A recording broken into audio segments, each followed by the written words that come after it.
وعن ابن مسعود رضي الله عنه قال قال رسول الله صلى الله عليه وسلم طعام أول يوم حق وطعام يوم الثاني سنة وطعام يوم الثالث سنة ومن سمع سمع الله به رواه الترمذي.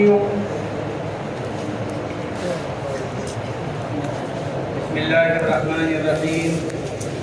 وعن ابن مسعود رضي الله عنهما قال قال رسول الله صلى الله عليه وسلم طعام أول يوم حق وطعام يوم الثاني سنة وطعام يوم الثالث سمعة ومن سمع سمع الله به رواه الترمذي. حضرت عبداللہ ابن مسعود سے روایت ہے کہ رسول اللہ صلی اللہ علیہ وسلم نے ارشاد فرمایا طعام اول یوم حق، پہلے دن کا کھانا حق یعنی واجب اور لازم ہے. حق بمعنی واجب یا حق بمعنی سنت دونوں معنی کیے گئے. جو لوگ ولیمے کو واجب کہتے ہیں وہ حق بمعنی واجب لیتے ہیں، جو لوگ ولیمے کو سنت مؤکدہ قرار دیتے ہیں وہ حق بمعنی سنت لیتے ہیں. وطعام یوم الثانی سنت، اور دوسرے دن کا کھانا سنت ہے یعنی سنت سے ثابت ہے. سنت ہے یعنی سنت سے ثابت ہے تاکہ پہلے دن میں جو کمی رہ گئی ہے اس کمی کو پورا کیا جا سکے. بعض اوقات آدمی کے مہمان زیادہ ہوتے ہیں اور وہ ان کو 2 دنوں پر تقسیم کرنا چاہتا ہے. ایک دن کچھ مہمانوں کو بلا لیا، اگلے دن کچھ مہمانوں کو بلا لیا گیا. اس لیے فرمایا وطعام یوم الثانی سنت، اور دوسرے دن کا کھنا کہ وہ سنت یعنی سنت سے ثابت ہے. وطعام یوم الثالث سمعۃ، اور تیسرے دن کا کھانا وہ سمعہ یعنی دکھاوا ہے، اپنی شہرت کے لیے ہے، تاکہ لوگ یوں کہیں کہ یہ بڑا سخی ہے، لوگ یوں کہیں کہ بڑا فیاض ہے، دیکھو اتنے دنوں تک دعوت کر رہا ہے. وطعام یوم الثالث سمعۃ، یہی حضرت امام شافعی اور امام احمد بن حنبل سے نقل کیا گیا کہ تیسرے دن کا کھانا وہ ریاکاری کہلائے گا. بعض حنابلہ سے یہ نقل کیا گیا کہ تیسرے دن کا کھانا ریاکاری اس وقت کہلائے گا جبکہ تیسرے دن انہی لوگوں کو دعوت دی جا رہی ہو جن کو پہلے 2 دنوں میں دعوت کر چکا ہے. پہلے دن یا دوسرے دن جن مہمانوں کو بلایا تھا تیسرے دن انہی کو بلا رہا ہے، تو پھر ایسی صورت میں اس کو سمعہ قرار دیا جائے گا. لیکن اگر ایک آدمی خاندان کے اعتبار سے، برادری کے اعتبار سے، اپنے تعلق والوں کے اعتبار سے، مہمانوں کی کثرت کی وجہ سے اگر ان کو 2-3 دن پر تقسیم کرتا ہے، بھئی آج اپنے خاندان والوں کی دعوت کر دی، آئندہ کل محلے والوں کی دعوت کر دی، اس سے آئندہ کل اگلے دن تیسرے دن اور جو دور کے مہمان تھے ان کو بلا کر کھانا کھلا دیا. جگہ کی تنگی کی وجہ سے، انتظام نہ ہونے کی وجہ سے، تو پھر وہ حضرات فرماتے ہیں پھر اس صورت میں کراہت نہیں آئے گی. کراہت مقید ہے اس شرط کے ساتھ کہ تیسرے دن انہی لوگوں کو دعوت دی جا رہی ہو جن کو پہلے 2 دنوں میں سے کسی ایک دن وہ کھانا کھلا چکا ہے. اور اگر مہمان الگ ہیں، پہلے دن کھانے والے الگ، دوسرے دن کھانے والے الگ اور تیسرے دن کھانے والے الگ، تو پھر وہ حضرات فرماتے ہیں پھر اس صورت میں کراہت نہیں آئے گی. اس روایت سے استدلال کیا گیا ہے امام مالک رحمۃ اللہ علیہ کے خلاف. امام مالک رحمۃ اللہ علیہ کا مذہب یہ ہے کہ آدمی کے لیے 7 دن تک ولیمہ کرنے کی گنجائش ہے. آدمی اگر دعوت ولیمہ 7 دن تک اگر کرنا چاہے مسلسل پہ در پہ تو اس کے لیے ایسا کرنا جائز ہے اور اس میں کوئی کراہت نہیں ہے. حضرت امام بخاری رحمۃ اللہ علیہ کا رجحان بھی یہی ہے کہ 7 دن تک، بلکہ وہ تو اس سے بھی زیادہ آگے تک اجازت مرحمت فرماتے ہیں. محمد ابن سیرین مشہور تابعی ہیں، انہوں نے لکھا ہے کہ جب میرے والد محترم کا نکاح ہوا، محمد ابن سیرین بڑے آدمی ہیں، انہوں نے لکھا ہے جب میرے والد کا نکاح ہوا اور جب ان کی شادی ہوئی تو انہوں نے کئی دن تک اپنا ولیمہ فرمایا. 7 دن تک سیرین نے اپنا ولیمہ کیا اور تیسرے دن کھانے کے لیے انصار میں سے حضرت ابی بن کعب، حضرت زید بن ثابت اور دیگر انصاری صحابہ کو دعوت دے کر بلایا، اور وہ لوگ آئے اور تیسرے دن آ کر انہوں نے کھانا کھایا۔ حضرت امام مالک رحمۃ اللہ علیہ فرماتے ہیں اگر تیسرے دن کا کھانا سمعہ قرار پاتا تو پھر یہ کبار صحابہ ابی بن کعب، جن کو اللہ کے نبی نے فرمایا تھا اقرؤکم ابی بن کعب، تمہارے سب سے بڑے قاری کون صحابہ کی جماعت میں؟ ابی بن کعب۔ ابی بن کعب کو اللہ کے نبی علیہ الصلوۃ والسلام کی طرف سے قاری ہونے کا سرٹیفکیٹ ملا ہوا ہے، اقرؤکم ابی بن کعب۔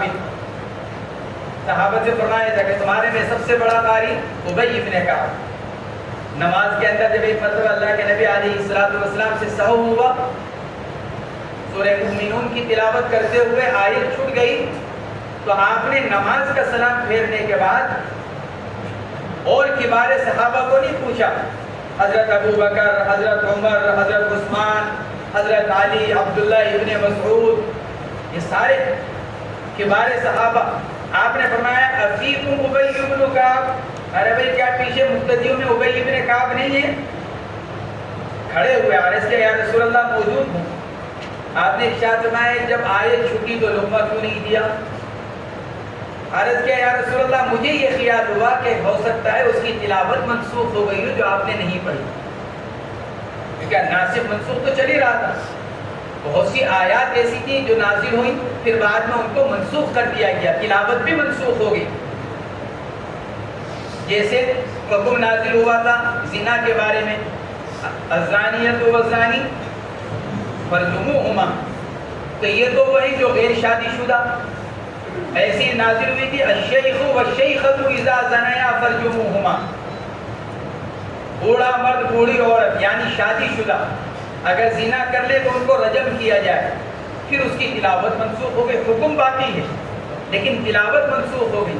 تو ابی بن کعب رضی اللہ تعالی عنہ نے یہی جواب دیا، یا رسول اللہ مجھے یہ خیال ہوا کہ شاید اس کی تلاوت منسوخ ہو گئی۔ آپ علیہ الصلوۃ والسلام نے ارشاد فرمایا اگر ایسی بات ہوتی تو میں تم کو اس کی خبر کر دیتا۔ تو امام مالک رحمۃ اللہ علیہ فرماتے ہیں یہ اتنے بڑے صحابہ کرام ابی بن کعب، زید بن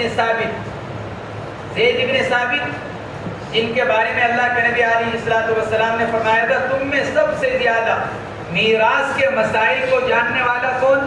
زید بن ثابت، مسائل میراث سے واقف حضرت زید بن ثابت رضی اللہ تعالیٰ ان کو ان کے علاوہ دیگر انصار صحابہ کو دعوت دی گئی اور انہوں نے آ کر دعوت کھائی۔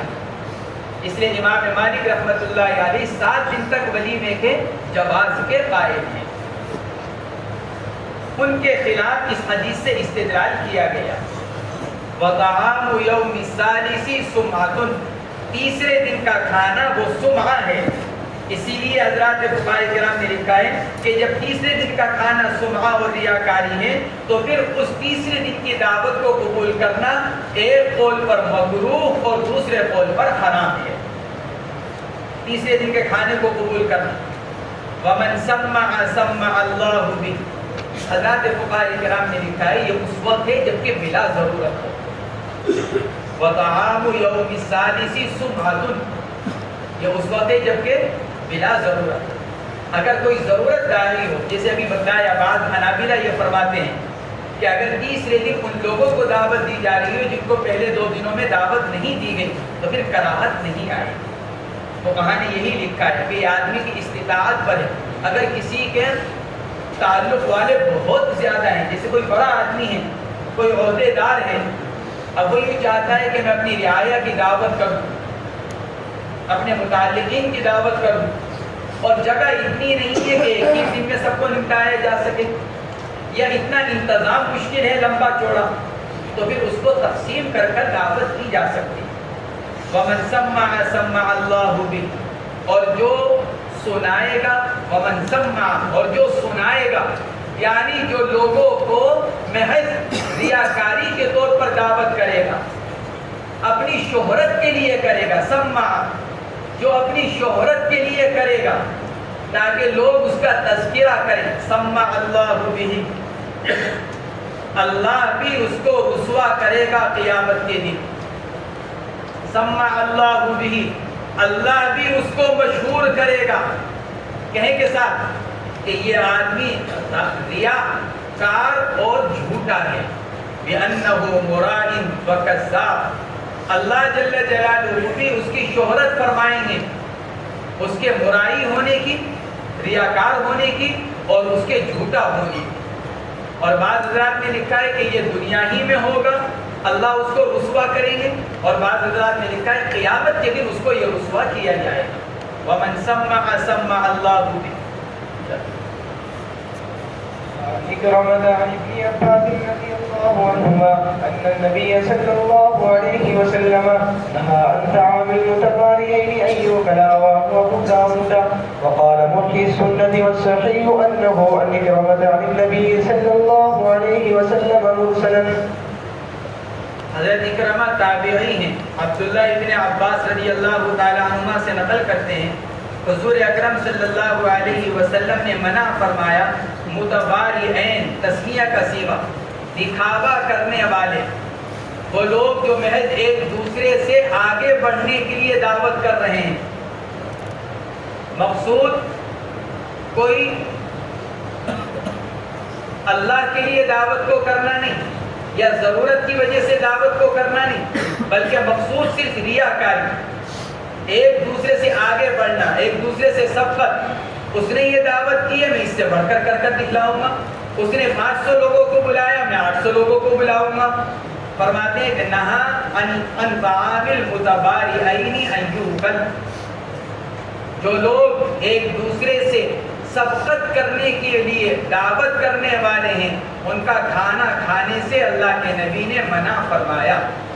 اگلی روایت بھی یہی ہے، المتباریان لا یجابان، حضرت ابو ہریرہ رضی اللہ تعالیٰ عنہ کی روایت، قال قال رسول اللہ صلی اللہ علیہ وسلم المتباریان لا یجابان ولا یؤکل طعامہما، نہ ان کی دعوت کو قبول کیا جائے، کیوں؟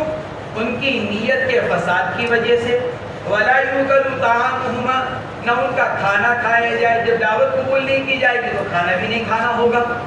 نیز اس کے اندر ان کی ذلت اور رسوائی ہے جب لوگ ان کی دعوتوں کو قبول نہیں کریں گے۔ وہ تو چاہتے تھے اپنی تعریف اور توصیف لوگ ان کی دعوت کو قبول نہ کر ان کی تسلیم کریں گے۔ ولا یؤکل طعامہما، قال الامام احمد یعنی المتعارضین بالضیافۃ فخرا وریاء، امام احمد بن حنبل رحمۃ اللہ علیہ فرماتے ہیں کہ متبارئین سے مراد کون ہیں؟ وہ جو دعوت کرنے والے ہیں صرف کہیں کے لیے، فخر، ایک دوسرے پر بڑھوتری اور ریاکاری کے لیے۔ تو فرمایا جا رہا ہے کہ ان کی دعوت کو قبول نہ کیا جائے۔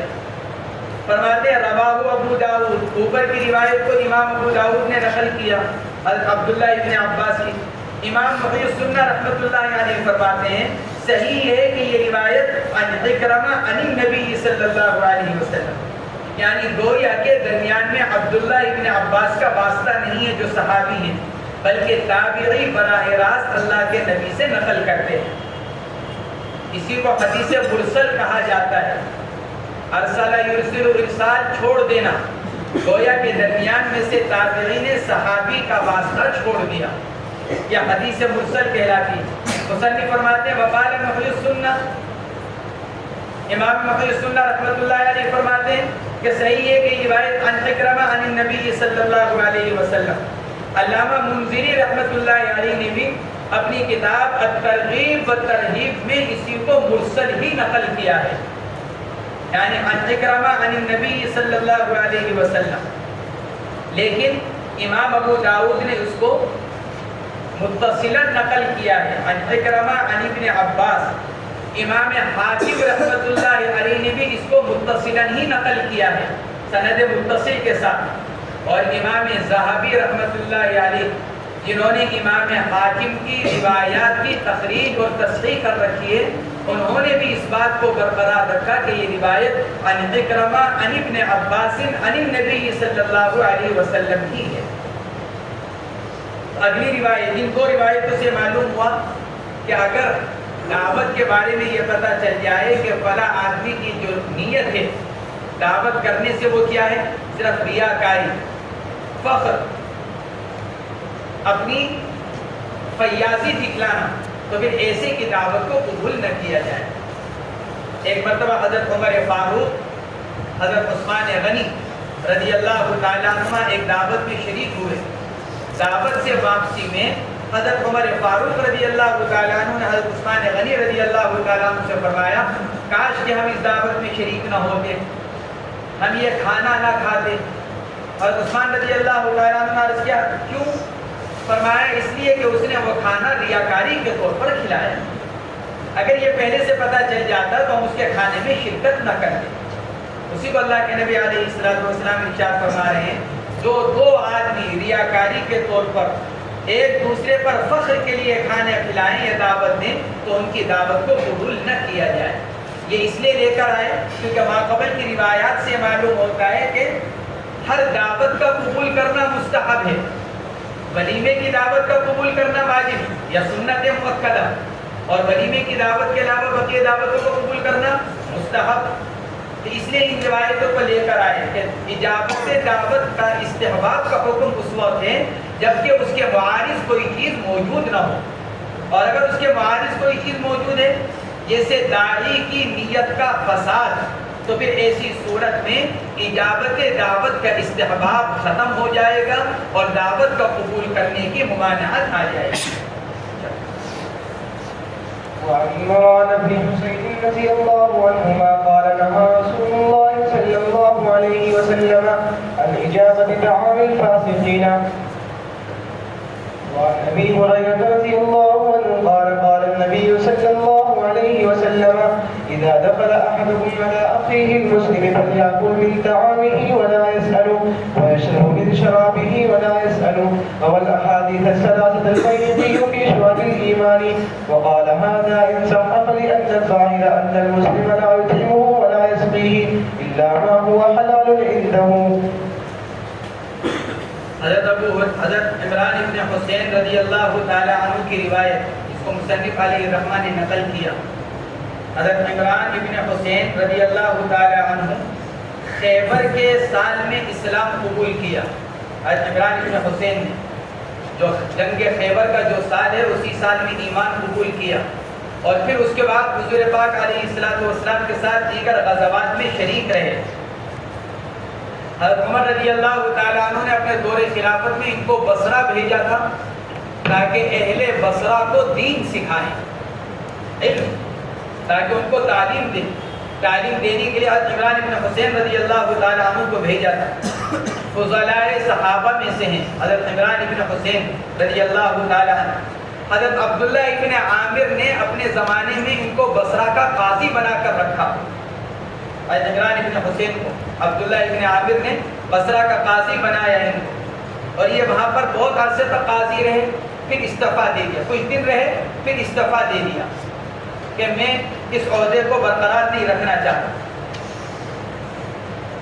محمد ابن سیرین رحمۃ اللہ علیہ جو مشہور تابعی ہیں فرماتے ہیں کہ میں نے بصرہ کے اندر کسی کو نہیں دیکھا جو عمران ابن حسین رضی اللہ تعالیٰ عنہ کے مقابلے پر کسی اور صحابی کو ترجیح دیتے ہیں، کیونکہ صاحب علم تھے، صاحب فضل حضرت عمران ابن حسین رضی اللہ تعالیٰ عنہ۔ ان کو بیماری تھی، بیمار ہوئے بہت لمبا،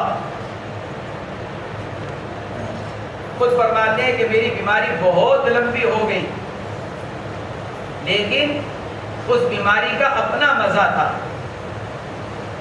سخت بیمار، ایسے بیمار کہ کئی سال تک بستر سے اٹھ نہیں سکے۔ حضرت عمران ابن حسین کئی سال تک بستر سے نہیں اٹھ سکے، لیکن فرماتے کہ اس بیماری کا اپنا مزہ تھا، اور وہ مزہ کیا تھا؟ صبح و شام فرشتے آ کر سلام کیا کرتے تھے۔ حضرت عمران ابن حسین رضی اللہ تعالیٰ عنہ صبح و شام فرماتے ہیں پھر کسی نے میرے سے آ کر کہا کہ جی آپ کی بیماری کا علاج ہے کہ کیا کہ داغ لگوا لیں، یعنی آگ سے اپنے جسم کو داغ لگوا لیں، جیسے گھوڑے کے لگائی جاتی ہے، جانوروں کے لگایا جاتا ہے۔ فرماتے کہ میں نے اس کی بات کو قبول کر کر کئی داغ لگوانا میں نے اس کو کر لیا، تو اس داغ لگنے کا نقصان یہ ہوا کہ جو فرشتوں کی آمد تھی وہ بند ہو گئی۔ اور جب تک وہ داغ رہا میرے جسم پر، بیماری سے تو صحت نہیں ملی، لیکن جب تک وہ داغ رہا فرشتوں کا آنا موقوف رہا، اور جب وہ داغ ختم ہو گیا پھر فرشتوں کی آمد شروع ہو گئی۔ حضرت عمران ابن حسین رضی اللہ تعالیٰ عنہ سن 52 ہجری میں ان کا انتقال ہوا۔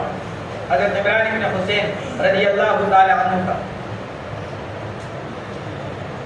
اور داغ لگوانے کی وجہ سے فرشتوں کا آنا اس لیے موقوف ہوا کیونکہ حدیث پاک کے اندر اس کی ممانعت آئی ہے۔ خود عمران ابن حسین ہی سے روایت ہے، نہا رسول اللہ صلی اللہ علیہ وسلم عن الکیل، خود عمران ابن حسین کی روایت۔ لیکن پھر انہوں نے اپنی بیماری کی وجہ سے داغ لگوایا تو فرشتوں کا آنا موقوف ہو گیا۔ ان کا انتقال سن 52 ہجری میں ہوا، بصرہ میں ہی ان کا انتقال ہوا، اور ان کی آل اولاد ان کے انتقال کے بعد بصرہ میں ہی مقیم رہی۔ علماء نے لکھا ہے کان ابیض الرأس واللحیہ، داڑھی اور سر دونوں جگہ کے بال ان کے بالکل سفید تھے، یعنی خضاب وغیرہ استعمال نہیں کرتے تھے۔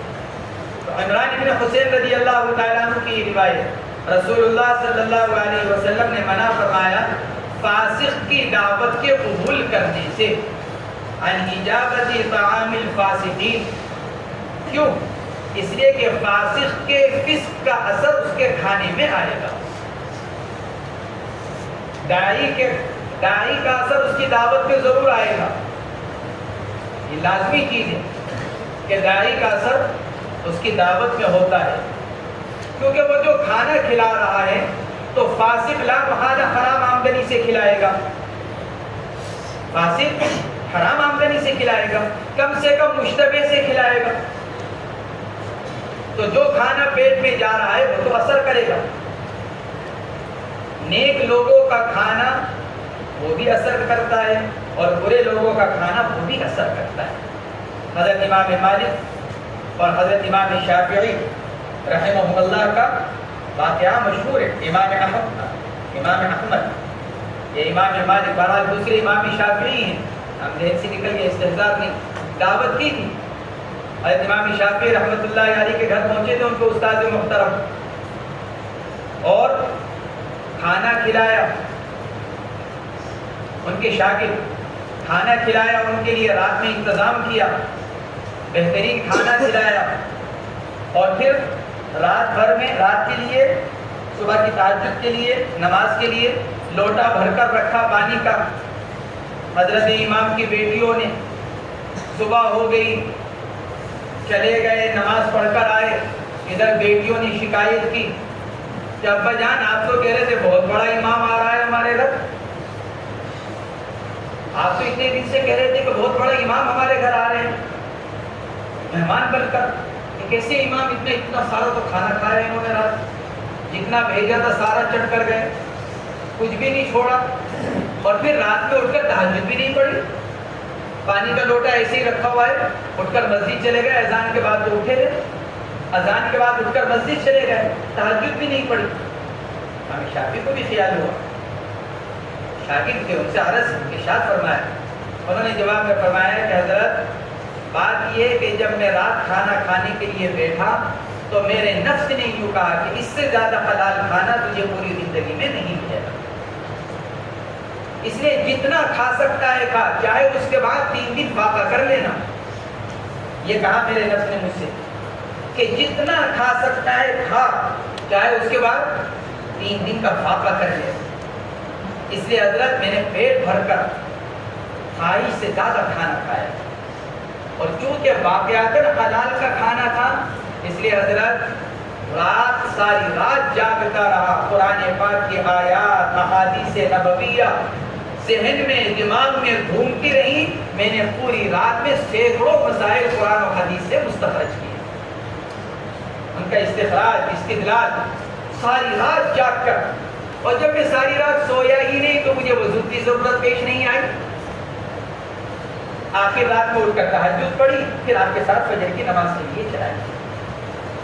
اچھے کھانے کا اثر پڑتا ہے۔ ہمارے اکابر دیوبند کے بارے میں لکھا ہوا ہے، ہمارے جتنے بڑے اکابر تھے، مولانا یعقوب صاحب نانوتوی اور دیگر اکابر، ان سب کے حالات میں لکھا ہے کہ دیوبند میں ایک صاحب تھے جو جنگل سے گھاس کاٹ کر لاتے، توڑ کر لاتے اور لا کر بازار میں اس کو بیچتے، اور پھر ہفتہ 10 دن 15 دن میں اکابر دیوبند کی دارالعلوم کی جو چند تھے اوپر کے 3-4 ان کی دعوت کیا کرتے جب کچھ پیسے جمع ہو جاتے۔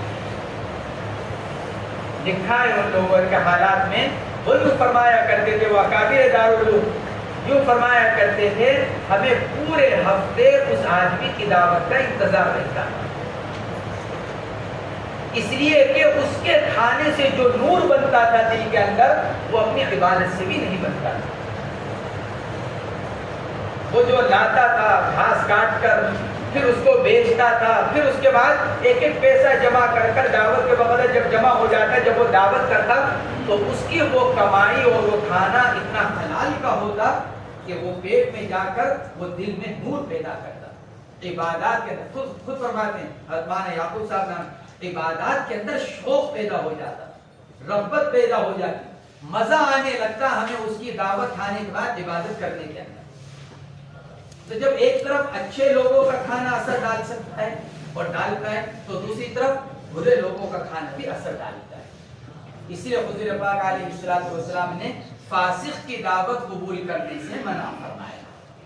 سعد بن ابی وقاص رضی اللہ تعالیٰ عنہ کی تو روایت ہے، نبی کریم علیہ السلام سے انہوں نے عرض کیا تھا کہ اللہ کے نبی دعا کر دیجئے کہ اللہ مجھے مستجاب دعا بنا دے، میری دعا اللہ قبول کر لیا کرے۔ تو کیا ارشاد فرمایا تھا؟ اطب مطعمک تکن مستجاب الدعاء، سعد اپنے کھانے کو حلال کرو مستجاب الدعاء بن جاؤ گے۔ اطب مطعمک، اپنا کھانا پاکیزہ بناؤ مستجاب الدعاء بن جاؤ۔ پھر اگلا جملہ ارشاد فرمایا والذی نفسی بیدہ، قسم اس ذات عالی کی جس کے قبضے میں میری جان ہے، یعنی اللہ کی قسم، جس انسان کے پیٹ میں حرام کا ایک لقمہ پہنچ جاتا ہے اللہ 40 دن تک اس کی کسی عبادت کو قبول نہیں کرتے۔ یہ فرمایا کہ اللہ کی قسم جس کے پیٹ میں ایک لقمہ پہنچ گیا حرام کا، اللہ 40 دن تک اس کی عبادت قبول نہیں کرتے۔ اس لیے فرمانے اللہ کے نبی نہا رسول اللہ صلی اللہ علیہ وسلم عن اجابت طعام الفاسقین۔ سوال یہ پیدا ہوتا ہے، اگلی جو ابو ہریرہ رضی اللہ تعالیٰ عنہ کی روایت ہے، اس سے اس کا برعکس معلوم ہو رہا ہے۔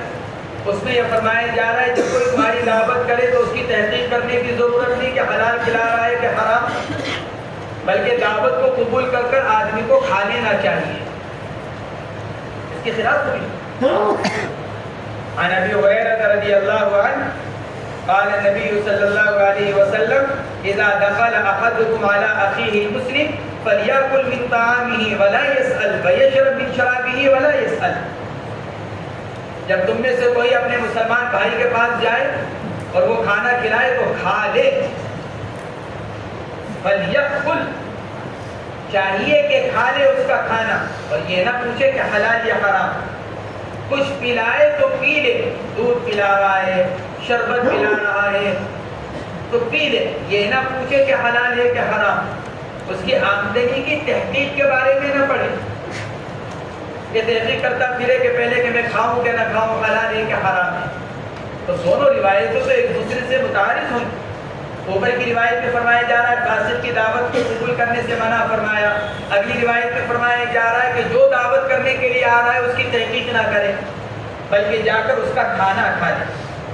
اس کا جواب یہ دیا گیا کہ اگلی جو حضرت ابو ہریرہ کی روایت ہے اس میں فرمایا جا رہا ہے اذا دخل احدکم علی اخیہ المسلم، اخی مسلم سے مراد غیر فاسق ہے، کیونکہ جو مسلمان ہوگا تو مسلمان کے معنی کیا؟ اللہ کی تابعداری اختیار کرنے والا، اور جو اللہ کی تابعداری اختیار کرنے والا ہوگا وہ فاسق نہیں ہوگا۔ فاسق ہی اس کو کہتے ہیں جو اللہ کے حکموں کو توڑنے والا ہو، وہ فاسق، اور مسلم کو جو اللہ کے احکامات کو پورا کرنے والا ہو۔ اس لیے فرمایا گیا، محدثین نے لکھا ہے کہ اخی مسلم، تو اخی مسلم سے مراد غیر فاسق، لہذا دونوں روایتوں کے اندر کوئی تعارض نہیں۔ گویا کہ نتیجہ یہ نکلا کہ فاسق کی دعوت کو قبول نہ کیا جائے، کیونکہ اس کے فسق کا اثر اس کے کھانے میں آتا ہے، نیز اس کی دعوت کے قبول کرنے میں اس کی تعظیم ہے۔ پھر لوگ اس کے برے کام کو برا نہیں سمجھیں گے جب اس کی دعوت کو کھائیں گے، اس میں اس کی تعظیم بھی ہے۔ ہاں البتہ اگر دعوت کے قبول کرنے سے اصلاح مقصود ہو، ایک فاسق ہے، داڑھی مڈاتا ہے، داڑھی کا مڈانا فسق ہے، ایک آدمی داڑھی مڈاتا ہے، اب وہ کسی عالم کی دعوت کرنا چاہ رہا ہے اور عالم کو یہ خیال ہے کہ اس کی دعوت قبول کر کر اس کے گھر جائیں گے تو سمجھائیں گے یا ہمارے جانے سے اس کی زندگی پر اثر پڑے گا اور یہ داڑھی رکھ لے گا۔ اگر اصلاح مقصود ہو اور اصلاح ہونے کی امید ہو تو پھر اس کی دعوت کے قبول کرنے کی گنجائش ہے۔ بعض اوقات دعوت کے قبول کرنے سے اور بعض اوقات کچھ سختی کرنے سے آدمی اپنے برے عمل سے اور عمل بد سے باز آ جاتا ہے۔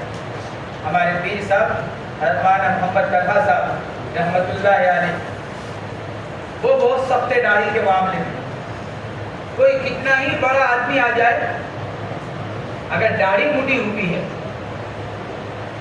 کوئی کیسے ہی حال میں ہو، اس کے ساتھ کتنے ہی لوگ کیوں نہ موجود ہوں، تھپڑ ضرور لگتا تھا۔ حضرت مولانا طلحہ صاحب ضرور مارتے تھے تھپڑ، لیکن چونکہ اخلاص تھا، جن جن کے تھپڑ لگائے ان میں سے 99% لوگوں نے داڑھی رکھی، جس کے بعد 99% لوگوں نے داڑھی رکھی۔ بہت سو نے بتایا، بہت سو نے کہ جی یہ داڑھی صرف پیر صاحب کے تھپڑ کا نتیجہ ہے، انہوں نے مارا اس لیے میں نے داڑھی رکھی۔ ایک واقعہ بہت مزاحیہ ہے پیر صاحب کا، ابھی بھی موجود ہیں، منتری ہیں یہاں ہمارے، وہ بہٹ میں ہمارے تعلق والے، اچھے بڑے آدمی ہیں، داڑھی تو پھر انہوں نے ابھی نہیں رکھی،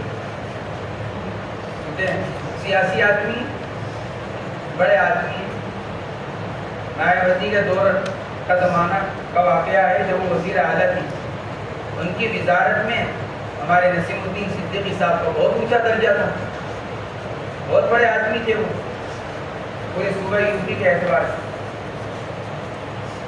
ان کا کوئی معاملہ الجھ گیا تو انہوں نے دعا کے لیے اپنا نائب بنا کر ان کو بھیجا کہ بھائی سہارنپور میں حضرت مولانا طلحہ صاحب ہیں، ذرا ان کے پاس چلے جاؤ اور جا کر میری بات کرا دو، میرے سے بات کرا دو۔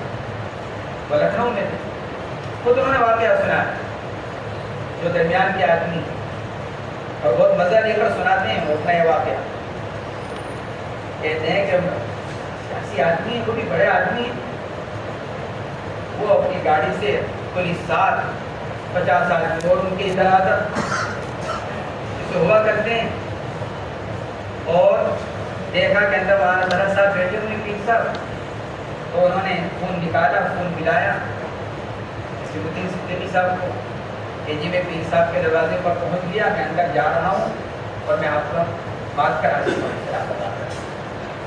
اب فون لیے وہ پہنچے پیر صاحب کے پاس، اب پیر صاحب کو کیا معلوم کہ کون آ رہا ہے میرے پاس، ان کی داڑھی صاحب، یہ ایک ہاتھ میں فون، اور آگے بڑھے اور آگے بڑھ کر انہوں نے مسافہ کرنے کے لیے ہاتھ بڑھایا اور پیر صاحب نے مارا پڑتے ان کے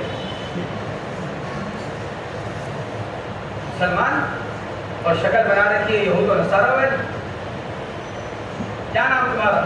اپنا نام بتا، دو مرنے کا مکان ہے۔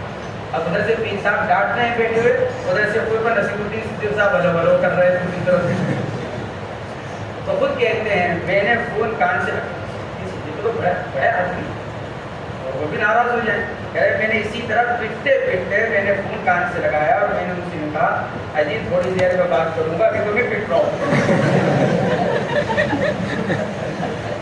ابھی تو میں پٹ رہا ہوں، تھوڑی دیر میں بات کروں گا آپ سے. ہمارے پیر صاحب کا یہ حال تھا، لیکن جس کے مارا 99% لوگوں نے کاٹا ہے.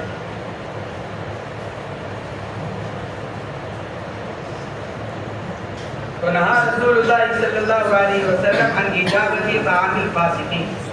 اگر یہ خیال ہو کہ دعوت کو قبول کرنے سے اصلاح ہو جائے تو دعوت قبول کی جا سکتی.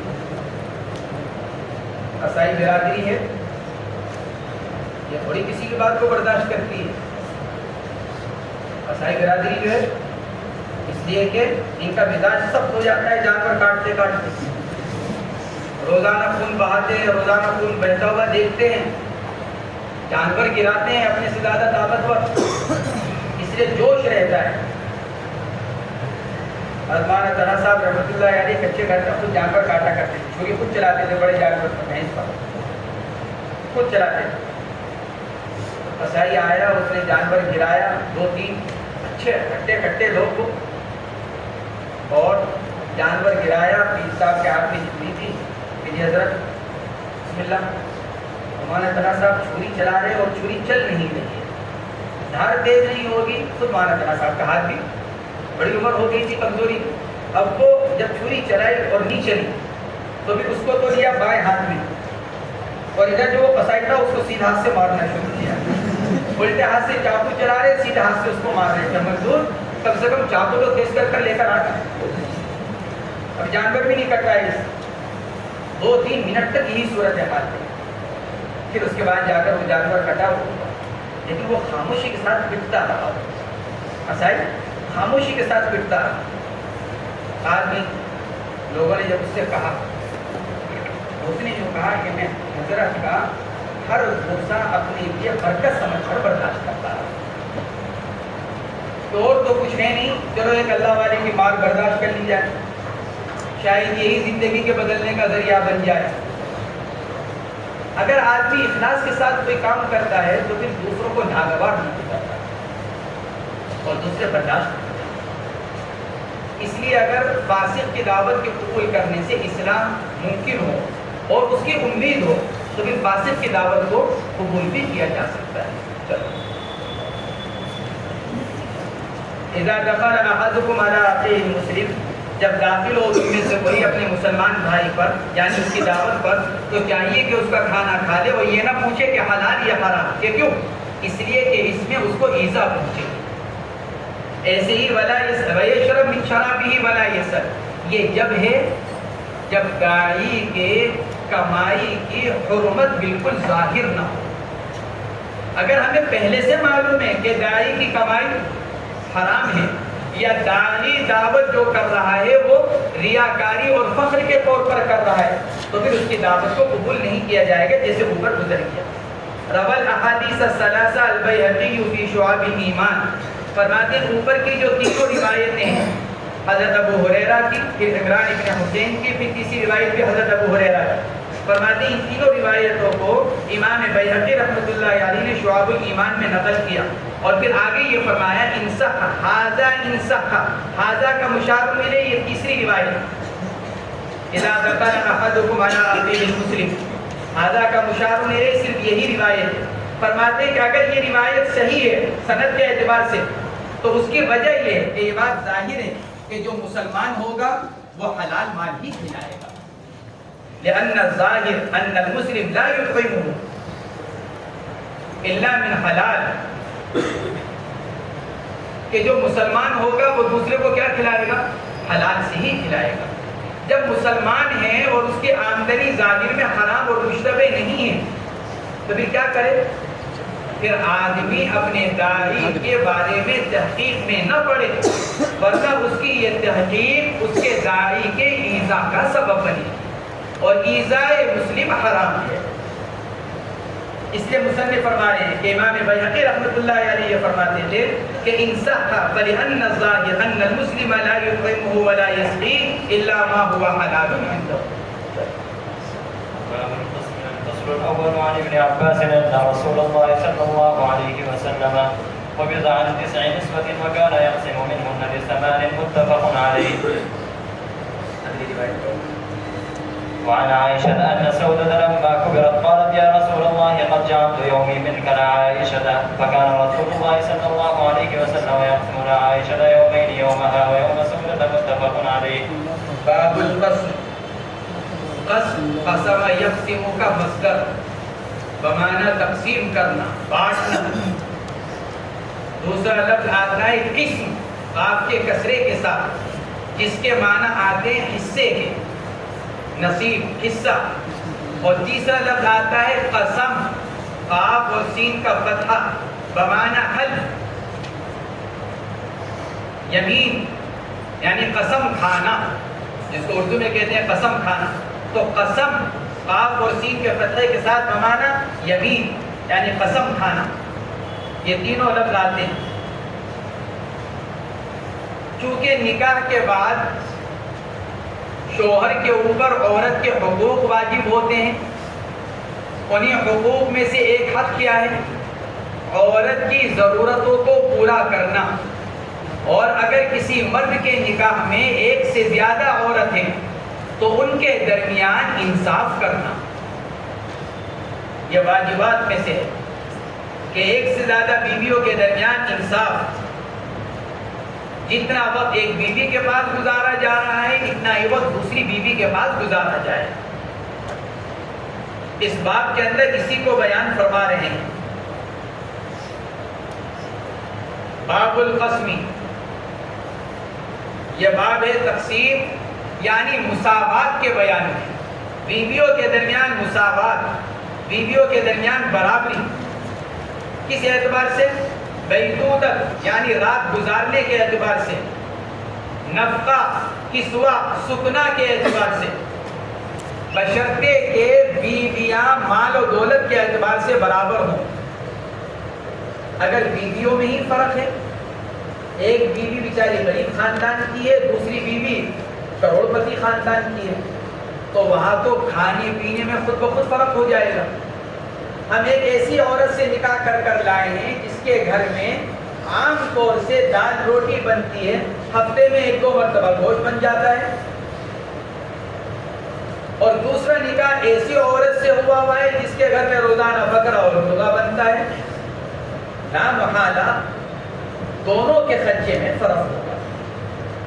اس لیے کہ مفتہ بھی قول کے مطابق شوہر پر بیوی کا جو نفقہ واجب ہوتا ہے اس میں مرد اور عورت دونوں کی مالی حالت کا اعتبار کیا جاتا ہے. مرد کی بھی مالی حالت اور عورت کی بھی مالی حالت. اگر مرد بھی مالدار عورت بھی مالدار تو اعلیٰ درجے کا نفقہ ہے، اور اگر دونوں تنگدست ہیں تو ادنا درجے کا ہے، اور اگر دونوں میں سے ایک مالدار ہے اور ایک غریب خاندان کا ہے تو پھر ادنا اوسط درجے کا. اس لیے نفقے کے اندر، خرچے کے اندر برابری کب؟ اب جو بیچاری غریب خاندان کی ہے اس کو ماہانہ 5,000 روپے کافی، لیکن جو کروڑ پتی خاندان کی ہے جس کا اپنا بینک بیلنس ہی 10 لاکھ روپے ہے بینک کے اندر، اس کو 5,000 روپے کہاں کافی ہو جائیں گے؟ تو یہ قسم، تو قسم کے معنی آئیں گے انصاف کرنا. باب القسمی، مساوات، عدل، انصاف کے بیان میں. فصل اول عبداللہ ابن عباس رضی اللہ تعالی عنہما کی. اچھا، یہ انصاف اور برابری یہ بتلایا کہ کس اعتبار سے؟ نفقہ، سکنا، کسوہ، بیتوتت یعنی رات گزارنے کے اعتبار سے. محبت کے اندر فرق ہو سکتا ہے، کیونکہ محبت ایک دل کی چیز ہے اور دل انسان کے اپنے قبضے کی چیز نہیں. اسی لیے فصل ثانی کے اندر روایت آتی ہے اللہ کے نبی علیہ السلام ازواج مطہرات کے درمیان برابری کرتے بالکل، لیکن اس کے بعد میں اللہ رب العزت سے کیا عرض فرماتے کہ اللہ جو کچھ میں کر سکتا تھا میں نے کیا، جتنا میرے قابو کی چیز تھی. یعنی ظاہر میں انصاف رہا. دل کا معاملہ جو حضرت عائشہ سے بنسبت دیگر ازواج کے زیادہ تھا، اس کے بارے میں فرماتے تھے اے اللہ میں اس کا مالک نہیں، کیونکہ دل میرے قبضے میں نہیں کہ میں کسی کی محبت کو دل میں اتار لوں، یہ تو آپ کی طرف سے ہے۔ فرمایا کرتے تھے فلا تلمنی فیما تملک ولا املک، اے اللہ اس معاملے میں میری پکڑ نہ فرما جس کے آپ مالک ہیں میں مالک نہیں، یعنی دل کی محبت، دل کا میلان۔ تو تسویہ کا تعلق بیدودر سکنا نفقہ کسوہ، رہا دل کی محبت یا مجامعت، ایک سے زیادہ بیویاں ہیں تو ان سے مجامعت، ان سے صحبت، وہ تو چونکہ آدمی کے اپنے نشاط پر موقوف ہوتی ہے، اس لیے اس میں تسویہ بالاتفاق واجب نہیں ہے۔ آدمی ایک رات اس بیوی کے پاس گزار رہا ہے، ایک رات اس بیوی کے پاس گزار رہا ہے، ایک سے جماع کر سکتا ہے دوسری سے نہیں کرے، اس لیے کہ اس کا تعلق آدمی کے نشاط سے ہے، آدمی کی اپنی طبیعت سے، آدمی کی اپنی خواہش سے ہے۔ ممکن ہے کہ کسی بیوی کے ساتھ جماع کی خواہش پیدا ہو اور کسی کے ساتھ نہ ہو، اس لیے حضرات فقہاء کرام نے اس کی صراحت کر رکھی ہے لا تجب التسویۃ فی المجامعۃ والمحبۃ، تسویہ واجب نہیں ہے مجامعت اور محبت میں، کیونکہ یہ آدمی کے اپنے اختیار کی چیز نہیں۔ الفصل الاول عن ابن عباس رضی اللہ تعالی عنہما ان رسول اللہ صلی اللہ علیہ وسلم قبض عن 9 نسوة وكان يقسم منهن ل8۔ عبداللہ ابن عباس رضی اللہ تعالی عنہما کی روایت ہے رسول اللہ صلی اللہ علیہ وسلم کی وفات ہوئی 9 بیویوں کی موجودگی میں، عن 9 نسوة، اللہ کے نبی کی 11 اہلیہ محترمہ تھی، ازواج مطہرات 11 تھی، لیکن 2 کا انتقال آپ کے حیات میں ہی ہو گیا تھا، حضرت خدیجہ اور حضرت زینب بنت خزیمہ۔ ان 2 اہلیہ محترمہ کا انتقال پہلے ہی ہو چکا تھا۔ جب اللہ کے نبی اس دنیا سے تشریف لے گئے تو اس وقت 9 ازواج مطہرات تھی، حضور پاک علیہ السلام کے نکاح میں اس وقت 9 ازواج مطہرات تھی، حضرت عائشہ، حضرت حفصہ، حضرت سودا، حضرت جویریہ، حضرت صفیہ، حضرت میمونہ، حضرت زینب بنت جحش، حضرت ام سلمہ، حضرت ام حبیبہ۔ یہ 9 ازواج مطہرات تھی آپ کے نکاح میں جب آپ کا وصال ہوا، اسی کو فرما رہے ہیں قبض عن 9 نسوة وكان يقسم منهن ل8، لیکن آپ نے جو باری تقسیم کر رکھی تھی وہ 8 بیویوں کے درمیان۔ اب یہاں پر پہلا مسئلہ تو یہ ہے کہ کیا اللہ کے نبی علیہ السلام پر بھی تقسیم واجب تھی؟ اگر آدمی کی 1 سے زیادہ بیویاں ہوں، 2 3 4، تو آدمی کے لیے تقسیم واجب ہے۔ اگر ایک رات اس کے پاس تو ایک رات اس کے پاس، ایک رات اس کے پاس، اگر پہلی کے پاس 2 رات تو دوسری کے پاس بھی 2 رات، تیسری کے پاس بھی 2 رات، اگر پہلی کے پاس 3 رات تو دوسری کے پاس بھی 3 رات، تیسری کے پاس بھی 3 رات۔ یہ عدل اور تسویہ واجب ہے بیدودت کے اعتبار سے، رات گزارنے کے اعتبار سے۔ امتی کے حق میں تو بالاتفاق واجب ہے، لیکن کیا نبی علیہ السلام پر بھی یہ تقسیم واجب تھی؟ اس میں ائمہ کا اختلاف ہوا۔ حنفیہ فرماتے ہیں حضور اکرم صلی اللہ علیہ وسلم پر تقسیم واجب نہیں تھی، اور دلیل قرآن پاک کی آیت ترجی منہن کیا ہے؟ ترجی من تشاء منہن وتوبی الیک من تشاء، نبی جی جس کو چاہے دور کر دیں، جس کو چاہے قریب کر دیں، یہ اللہ نے اختیار دیا۔ ترجی من تشاء منہن وتوبی الیک من تشاء، ترجی ارجا سے دور کرنا، توبی ایوا سے ٹھکانہ دینا، نبی جی جس کو چاہے آپ دور کر دیں، جس کو چاہے قریب کر لیں۔ اس کی وجہ سے حضرات حنفیہ فرماتے ہیں کہ اللہ کے نبی پر تقسیم واجب نہیں۔ حضرت امام شافعی رحمۃ اللہ علیہ فرماتے ہیں کہ تقسیم واجب تھی، اللہ کے نبی علیہ السلام کے اوپر تقسیم واجب تھی۔ حضرت امام شافعی رحمۃ اللہ علیہ یہ فرماتے ہیں۔ بہت سے محققین شافعیہ نے عدم وجوب کے قول کو واجب قرار دیا، بہت سے محققین شافعیہ نے عدم وجوب کے قول کو راجح قرار دیا، یعنی جو حضرت امام ابو حنیفہ رحمۃ اللہ علیہ کا قول ہے بہت سے محققین شافعی ہیں جس میں خود علامہ سیوطی رحمۃ اللہ علیہ بھی ہیں، ان حضرات نے عدم وجوب کے قول کو راجح قرار دیا ہے۔ اس روایت کے ظاہر سے حضرت امام شافعی استدلال کرتے ہیں وَكَانَ يَقْسِمُ مِنْهُنَّ لِسَمَانٍ، اللہ کے نبی 8 بیویوں کے درمیان میں تقسیم کیا کرتے تھے۔ امام شافعی رحمۃ اللہ علیہ فرماتے ہیں آپ پر تقسیم واجب تھی، اسی لیے تو کیا کرتے تھے؟ اس کا جواب یہ دیا گیا کہ اللہ کے نبی علیہ السلام پر تقسیم واجب نہیں تھی، پھر اللہ کے نبی کیوں کرتے تھے؟ تطیب خاطر کے لیے، یعنی ازواج مطہرات کے دلوں کی تسلی کے لیے، تاکہ کسی کو اپنے بارے میں یہ خیال پیدا نہ ہو کہ اللہ کے نبی علیہ السلام مجھ کو نہیں چاہتے، تو اس کا دل ٹوٹتا۔ اگر اللہ کے نبی 2-4 کو چھوڑ کر 2-4 ہی کے پاس رات گزارتے تو جن کے پاس آپ تشریف نہ لے جاتے تو ان کا دل ٹوٹتا، لہذا ان کے دل کو ٹوٹنے سے بچانے کے لیے اور ان کے دلوں کی تسلی کے لیے اللہ کے نبی علیہ السلام ازواج مطہرات کے درمیان میں تقسیم فرمایا کرتے۔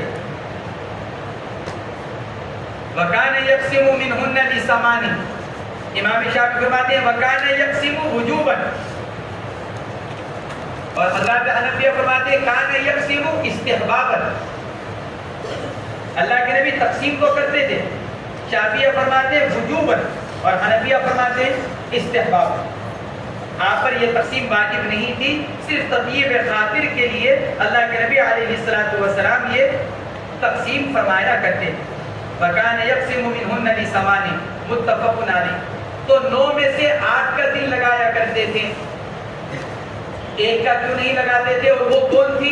اگلی روایت سے اس کو بیان کیا۔ اوپر کی روایت میں چونکہ صرف اتنا ہے کہ 8 کا دل لگتا تھا، ایک کا نہیں لگتا تھا، تو اب وہ ایک کون اور ان کا وقت کیوں نہیں؟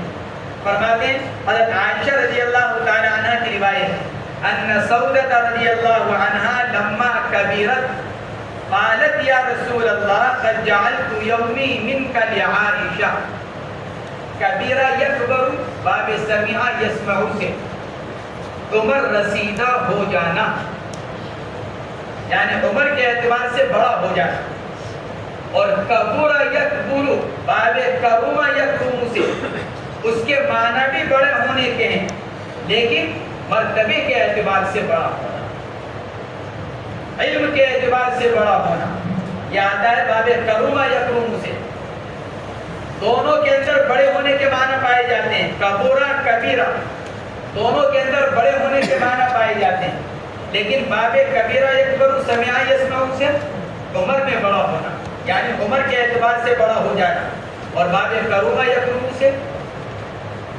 مرتبے کے اعتبار سے بڑا ہونا۔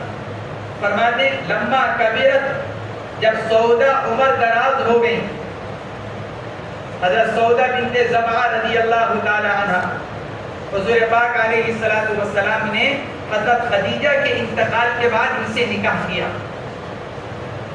یعنی دوسرا نکاح اللہ کے نبی کا حضرت سودا سے ہوا، پہلا نکاح حضرت خدیجہ سے ہوا اور دوسرا نکاح حضرت سودا رضی اللہ تعالی عنہ سے ہوا۔ ان کے بعد حضرت عائشہ سے نکاح ہوا، حضرت عائشہ سے بھی نکاح کب ہوا؟ ہجرت سے پہلے، لیکن حضرت عائشہ سے بعد میں ہوا، اور حضرت سودا رضی اللہ تعالی عنہ سے پہلے ہوا نکاح، اور ان کا پہلا نکاح ان کے چچزاد بھائی حضرت سکران سے ہوا تھا۔ حضرت سودا کے چچزاد بھائی کے حضرت سکران صحابی ہیں، ایمان قبول کیا تھا اور ایمان ہی کی حالت میں دنیا سے گئے۔ ان کے انتقال کے بعد پھر اللہ کے نبی علیہ السلام نے ان سے نکاح کروایا۔ ایک اور ہیں حضرت سودا کے نام سے، وہ بھی صحابیہ ہیں، سودا نام کی ایک اور صحابیہ تھی، وہ سودا مخزومیہ کہلاتی ہیں۔ اللہ کے نبی نے ان کو بھی نکاح کا پیغام دیا تھا، انہوں نے جواب میں یہ عرض کیا تھا یا رسول اللہ میرے لیے اس سے زیادہ سعادت کی بات نہیں ہے کہ میں آپ کے نکاح میں آؤں، اس سے زیادہ کوئی سعادت کی بات نہیں ہو سکتی کہ میں کس کے نکاح میں آؤں؟ آپ کے نکاح میں آؤں، لیکن اللہ کے نبی میرے چھوٹے چھوٹے بہت سارے بچے ہیں، میں نہیں چاہتی کہ وہ آپ کے سرہانے شور کرتے پھریں، آپ تھکے ہارے آئے ہیں آرام کرنے کے لیے اور گھر میں بچوں کی چاؤں چاؤں ہو رہی ہے اور آپ بھی پریشان ہو جائیں. میں نہیں چاہتی کہ آپ کو ان کی وجہ سے کسی طرح کی الجھن ہو, کسی طرح کی میرے بچوں کی طرف سے آپ کو کوئی پریشانی ہو, اس لیے میں معذرت چاہتی ہوں. اللہ کے نبی علیہ السلام نے ان کی تعریف فرمائی. کیسی عقل مند عورت ہے, یعنی مجھے تکلیف سے بچانے کے لیے جو ان کو ایک سعادت مل رہی ہے اس سعادت کو قبول کرنے سے ہچکچا رہی ہے. کتنی بڑی سعادت کی بات ہے نبی علیہ السلام کی زوجہ مطہرہ بننا, کیونکہ جو عورت دنیا میں جس کے مرد کے نکاح میں, جنت میں بھی اسی مرد کے نکاح پہ رہے گی. حضرت سودا رضی اللہ تعالی عنہ سے اللہ کے نبی علیہ السلام نے نکاح کیا. ان سے کوئی اولاد نہیں ہوئی. اللہ کے نبی علیہ السلام, حالانکہ بہت طویل زمانہ گزرا ہے اللہ کے نبی علیہ السلام کی زوجیت میں. ان کا سن 54 ہجری میں ان کا انتقال ہوا. بعض حضرات نے لکھا ہے سن 54 ہجری میں ان کا انتقال ہوا, اور بعض حضرات نے لکھا ہے حضرت عمر فاروق رضی اللہ تعالی عنہ کے دور خلافت کے آخر میں ان کا انتقال ہوا. حضرت سودا رضی اللہ تعالی عنہ کا اما جان فرماتی ہیں جب وہ بوڑھی ہو گئی, عرض کیا یا رسول اللہ, میں اپنا دن جو آپ کا میرا جو دن ہے آپ کی طرف سے میں اس کو عائشہ کے لیے کر دیتی. یہاں روایت مختصر ہے, دیگر کتب احادیث میں روایات مطول ہیں. بعض روایات کے اندر آتا ہے حضور پاک علیہ السلام نے ان کو طلاق دے دی تھی.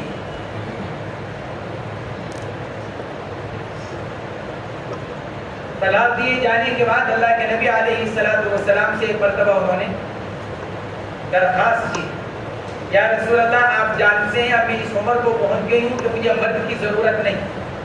ماں بھی حاجہ لیس لی حاجہ, مجھے مرد کی ضرورت نہیں, لیکن بس میں یہ چاہتی ہوں کہ جنت میں بھی میں آپ کی بیوی بن کر. بعض روایات کے اندر آتا ہے کہ اللہ کے نبی نے طلاق نہیں دی تھی, طلاق دینے کا ارادہ فرمایا تھا. محدثین نے دونوں روایتوں میں تطبیق یہ دی کہ اللہ کے نبی نے ان کو ایک طلاق رجعی دے دی تھی. طلاق رجعی کے اندر نکاح ختم نہیں ہوتا جب تک کہ عدت پوری نہ ہو جائے. تو جن روایت کے اندر یہ آتا ہے کہ طلاق دینے کا ارادہ کیا, مطلب یہ کہ آپ نے ارادہ کر لیا تھا طلاق دینے کے بعد اب ان سے رجوع نہیں کریں گے, الگ ہی رہیں گے تاکہ ان سے علیحدگی ہو جائے. اور جن روایت کے اندر آتا ہے کہ اللہ کے نبی نے طلاق دے دی تھی, تو واقعات اللہ کے نبی نے ایک طلاق رجعی دے دی تھی. اس لیے دونوں روایتوں میں تطبیق ہو سکتی ہے. تو انہوں نے یہ عرض کیا تھا کہ یا رسول اللہ میری صرف یہ خواہش ہے کہ جنت میں آپ کی بیوی بن کر رہوں, مجھے مرد کی خواہش نہیں رہی, لہٰذا آپ جو میرا دن ہے وہ دن کس کے لیے کر دیجیے, عائشہ کے لیے کر دیجیے. کیونکہ حضرت سودا رضی اللہ تعالیٰ عنہ جانتی تھی کہ اللہ کے نبی کو سب سے زیادہ محبوب حضرت عائشہ رضی اللہ تعالیٰ عنہ ہے. اسی کو فرما رہی ہے قد جعلت یومی منک لعائشہ, میں اپنا دن جو آپ کی طرف سے میرا ہے, من کا جو آپ کی طرف سے میرا دن ہے, میں اس کو عائشہ رضی اللہ تعالیٰ عنہ کے لیے کرتی ہوں. فکان رسول اللہ صلی اللہ علیہ وسلم یقسم لعائشہ یومین, تو اللہ کے نبی علیہ السلام حضرت عائشہ کے 2 دن لگاتے تھے, ایک دن خود حضرت عائشہ کا اور ایک دن حضرت سودا کا. لیکن یہ ضروری نہیں ہے کہ وہ 2 دن پیدل پہ ہوں, ہو سکتا ہے الگ الگ ہو. یہ بھی ممکن ہے کہ حضرت عائشہ سے پہلے یا بعد میں حضرت سودا کا دن پہلے سے چلا آ رہا ہو تو پیدل پہ ہو جائیں گی, اور یہ بھی ممکن ہے کہ الگ الگ ہو. تو اللہ کے نبی علیہ السلام نے آج حضرت عائشہ کا دن لگایا, پھر درمیان میں 2 دن ازواج مطہرات کا دن, پھر حضرت سودا کا دن آتا تھا تو آپ 2 دن بھی حضرت عائشہ رضی اللہ تعالیٰ عنہ کے ہاں گزارا کرتے. یومین یومہا و یوم سودہ رضی اللہ تعالیٰ عنہما. اس سے ایک مسئلہ یہ معلوم ہوا کہ اگر کوئی بیوی اپنا دن دوسری بیوی کو ہبہ کرنا چاہے تو کر سکتی ہے, بس اس شرط کے ساتھ کہ وہ اس دن کے ہبہ کرنے پر کسی مال کا مطالبہ نہ کرے. یا شوہر کی طرف سے کوئی زبردستی نہ پائی جائے۔ اس شرط کے ساتھ بیوی اپنا دن دوسری بیوی کو ہبہ کر سکتی ہے۔ البتہ حضرات فقہاء کرام نے اس کی صراحت کی کہ اگر ایک بیوی نے اپنا دن دوسری بیوی کو ہبہ کر دیا اور پھر کچھ عرصے کے بعد وہ اپنے اس ہبہ سے رجوع کرنا چاہے تو کر سکتی ہے، اس کو یہ حق حاصل ہے۔ علامہ حسکفی وغیرہ نے اس کی صراحت کر رکھی ہے کہ اگر عورت اپنا دن شوہر کو ہبہ کر دے اپنی دوسری سوکن کے لیے تو پھر اس کے بعد زمانہ مستقبل میں اس واہبہ کو یہ حق حاصل ہے کہ اپنے ہبہ سے رجوع کر دے، اور شوہر اس کو مجبور نہیں کر سکتا کہ جب تم نے ہبہ کر دیا تو تمہارا معاملہ ختم ہو گیا، بلکہ اس کے رجوع کر لینے سے اس کا کیا ہوا ہبہ ختم ہو جائے گا اور اب دوبارہ دن کی تقسیم کے اندر اس کا دن لگایا جائے گا۔ تو یقسم لعائشہ یومین یومہا و یوم سودا۔ وعنها أن رسول الله صلى الله عليه وسلم كان يسأل في مرضه الذي مات فيه أين أنا غدا أين أنا غدا، يريد يوم عائشة فأذن له أزواجه يكون حيث شاء، فكان في بيت عائشة حتى مات عندها، رواه البخاري۔ یہ بھی حضرت عائشہ رضی اللہ تعالی عنہ کی روایت ہے۔ رسول اللہ صلی اللہ علیہ وسلم اپنے اس مرض میں جس میں آپ کا انتقال ہوا، وفات ہوئی، فی مرضہ الذی مات فیہ، وہ مرض جس میں آپ کا وصال ہوا، آپ پوچھتے تھے جس اہلیہ محترمہ کے گھر میں تشریف لے جاتے وہاں جا کر پوچھتے این انا غدن، این انا غدن اکون، ارے بھائی آئندہ کل کس کے گھر میں ہوں گا، آئندہ کل کس کی باری کا دن ہے، آپ یہ پوچھتے این انا غدن این انا غدن، تکرار بطور استفہام ازواج مطہرات سے اجازت لینے کے لیے، تاکہ ان کو یہ احساس ہو جائے کہ اللہ کے نبی علیہ السلام کسی مخصوص گھر میں جانا چاہتے ہیں۔ اس لیے آپ بار بار ہر اہلیہ محترمہ کے گھر میں جب تشریف لے جاتے تو یہ معلوم کرتے یرید یوم عائشہ، آپ یہ چاہتے تھے کہ اپنی بیماری کے یہ ایام کہاں گزاروں، حضرت عائشہ رضی اللہ تعالی عنہ کے گھر، کیونکہ آپ سے اللہ کے نبی کو قلبی محبت زیادہ ہے۔ فَأَذِنَ لَهُ أَزْوَاجُهُ، أَذِنَ أَذِنَّ، نون کی تفسیر نون کی تشدید دونوں طرح اس کو پڑھا گیا، اگر أَذِنَ ہے تو واحد غائب کا صیغہ، اور اگر أَذِنَّ ہے تو جمع مؤنث غائب کا صیغہ۔ فَأَذِنَّ لَهُ أَزْوَاجُهُ یا أَذِنَ لَهُ أَزْوَاجُهُ، جب ازواج مطہرات نے یہ دیکھا کہ اللہ کے نبی کی خواہش یہ ہے کہ وہ حضرت عائشہ کے گھر میں گزاریں، تو ازواج مطہرات نے آپ کو اس بات کی اجازت مرحمت فرما دی کہ آپ جہاں رہنا چاہیں وہاں رہیں، حیث شاء، آپ جہاں رہنا چاہیں وہاں رہیں۔ اس سے امام شافعی نے استدلال کیا اگر اللہ کے نبی پر تقسیم واجب نہ ہوتی تو آپ کو کیا ضرورت پیش آ رہی تھی معلوم کرنے کی، آپ حضرت عائشہ کے گھر تشریف لے جاتے۔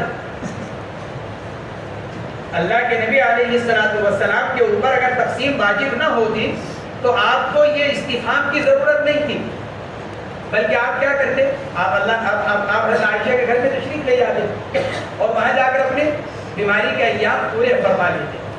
آپ کا بار بار ازواج مطہرات سے یہ سوال خود اس بات پر دلالت کر رہا ہے کہ آپ کے اوپر تقسیم واجب، لیکن اس کا جواب یہی دیا گیا کہ اس سے یہ لازم نہیں آتا، کیونکہ اللہ کے نبی علیہ السلام یہ خیال فرما رہے تھے بھئی یہ زندگی کے آخری ایام چل رہے ہیں، کہیں ایسا نہ ہو کہ میرے کسی عمل سے دیگر ازواج مطہرات کا دل ٹوٹ جائے، ساری زندگی تو گزر گئی ان کے ساتھ عدل و انصاف کرتے ہوئے۔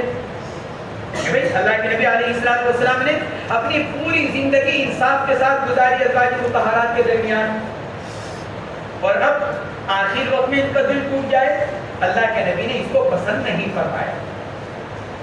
اس لیے تطیب خاطر کے لیے اللہ کے نبی خود سے جانے کے بجائے اللہ کے نبی نے یہ چاہا کہ ازواج مطہرات ہی اجازت دے دیں تاکہ ان کے دل کے اندر کسی طرح کا کوئی خیال پیدا ہو۔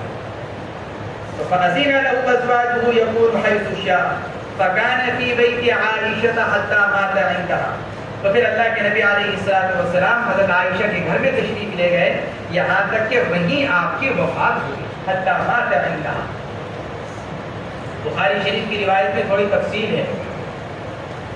بخاری شریف کی روایت حضرت عائشہ رضی اللہ تعالی عنہ کی ہے۔ بخاری شریف میں فرماتے ہیں انتقال حضرت عائشہ کے لیے 2 دن تھے، ایک ان کا دن اور ایک حضرت سودا کا۔ فرماتی ہے انتقال میرے والے دن میں ہوا، کیونکہ سوال پیدا ہوتا ہے کہ انتقال تو حضرت عائشہ کے پاس ہوا، لیکن حضرت عائشہ کے پاس 2 دن گزارتے تھے اور اب سارے دن گزار رہے ہیں۔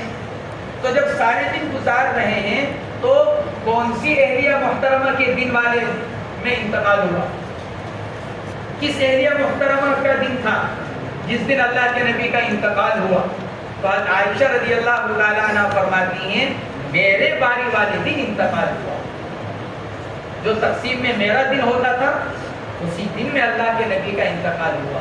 اور جب آپ کا انتقال ہوا تو آپ میرے سے ٹیک لگائے ہوئے بیٹھے تھے۔ حضرت عائشہ بیٹھی ہوئی تھی اور حضرت عائشہ سے اللہ کے نبی ٹیک لگائے ہوئے بیٹھے۔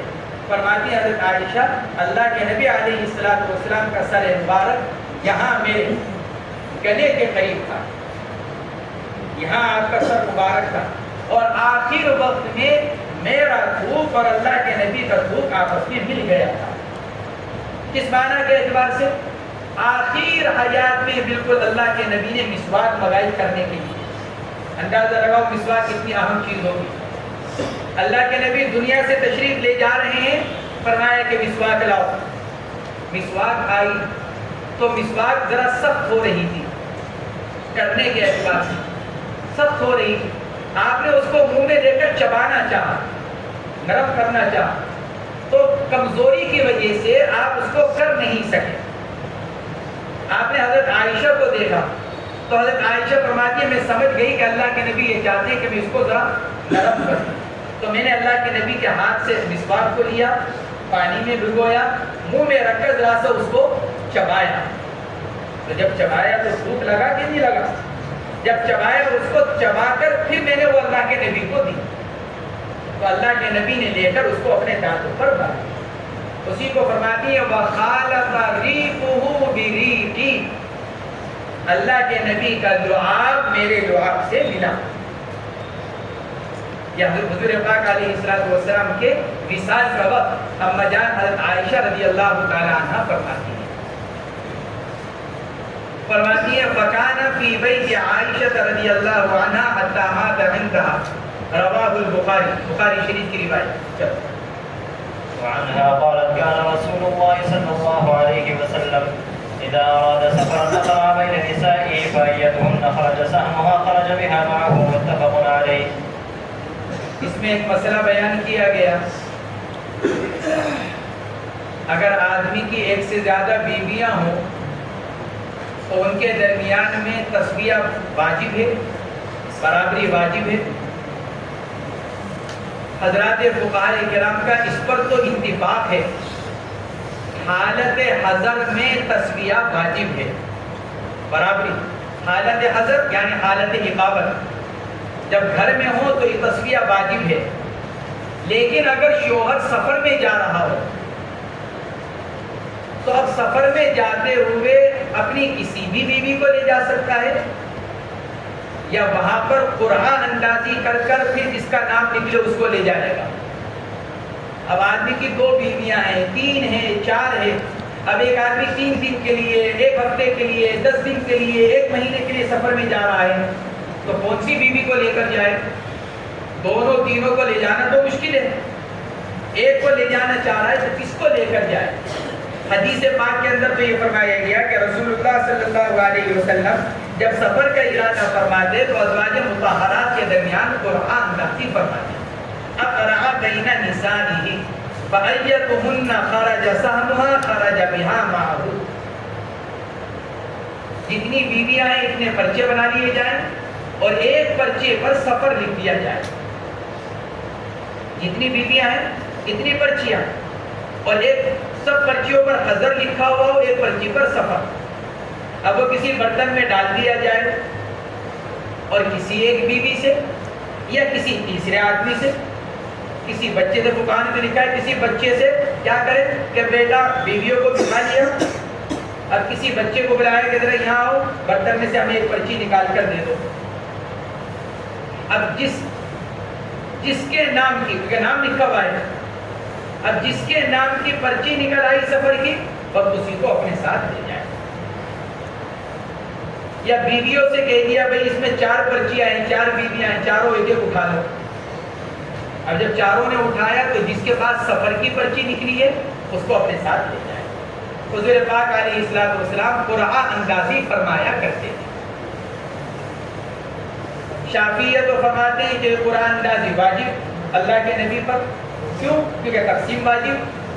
حنفیہ فرماتے ہیں قرعہ اندازی آپ پر واجب نہیں تھی کیونکہ تقسیم ہی واجب نہیں تھی۔ اس سے آگے بڑھ کر اب امتی کے لیے قرعہ اندازی کا کیا حکم ہے؟ اب اگر کوئی آدمی سفر میں جا رہا ہے تو قرعہ اندازی کے ذریعے سے بیوی کو لے کر جائے یا اپنی من پسند بیوی کو لے کر چلا جائے، جس کو جی چاہے۔ حضرت امام شافعی اس روایت سے استدلال کرتے ہوئے یہ کہتے ہیں قرعہ اندازی ضروری ہے۔ قرعہ اندازی کے بغیر لے جانا یہ عدل کے خلاف ہے۔ حضرات حنفیہ فرماتے ہیں سفر میں آدمی اس کو اپنے ساتھ رکھنا چاہتا ہے جس کے ساتھ مزاج کی موافقت ہے، جو سفر میں اس کو زیادہ سے زیادہ راحت اور آرام پہنچا سکے۔ آدمی ایسے ہی سفر میں ساتھ رکھتا ہے، لہٰذا یہ اس کی اپنے اختیار کی چیز ہے کہ چند بیویوں میں سے جس کو لے جانا چاہے اس کو لے کر جائے۔ خدمت کرنے والی بیوی تو سلمہ ہے، قرعہ اندازی میں نام نکلا ہندا کا، اور سب پر بوجھ بڑھ گیا، وہ تو کیا خدمت کرے، الٹی اس کی خدمت کرنی پڑے گی سفر میں لے جا کر۔ حضرات حنفیہ فرماتے ہیں بھئی سفر مشقت کی ایک چیز ہے، السفر قطعۃ من النار فرمایا گیا حدیث میں، سفر مشقت۔ فرماتے ہیں اب سفر کے اندر آدمی اسی کو ساتھ رکھنا چاہتا ہے جس سے مزاج میں موافقت ہو، اور وہ مقصد قرعہ اندازی سے حاصل نہیں ہو سکتا۔ اس لیے حضرات حنفیہ فرماتے ہیں سفر میں جانے کے لیے شوہر کے لیے قرعہ اندازی واجب نہیں ہے، بلکہ اس کو اختیار ہے کہ جس بیوی کو چاہے اس کو لے کر چلا جائے۔ حضور پاک علیہ السلام تطیب خاطر کے لیے قرعہ اندازی فرماتے تھے۔ دوسرا مسئلہ یہ، اچھا جس بیوی کو سفر میں ساتھ لے کر گیا ہے تو جتنے دن بیوی سفر میں ساتھ رہی ہے تو کیا وہ ایام محسوب ہوں گے، باری میں لگیں گے؟ اب ایک آدمی 3 دن کے لیے سفر میں گیا، اپنی بیوی کو ساتھ لے کر گیا تو وہ بیوی اس کے ساتھ 3 دن رہی ہے، تو کیا آپ سفر سے واپس آ جانے کے بعد بقیہ بیویوں کے پاس بھی 3 دن گزارنے پڑیں گے؟ حنفیہ فرماتے ہیں کہ نہیں، کیونکہ سفر کے ایام محسوب نہیں ہوں۔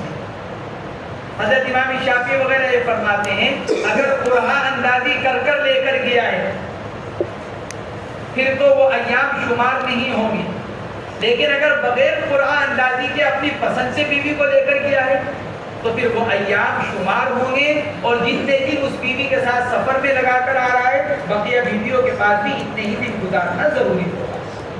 حضرت امام شافعی رحمۃ اللہ علیہ فرماتے ہیں حضرت عائشہ کان رسول اللہ صلی اللہ علیہ وسلم اذا اراد سفرا اقرع بین نسائه فأيتهن خرج سهمها خرج بها معه، کہ اللہ کے نبی علیہ السلام جب سفر کا ارادہ فرماتے تو اپنی ازواج مطہرات کے درمیان قرعہ اندازی کرتے،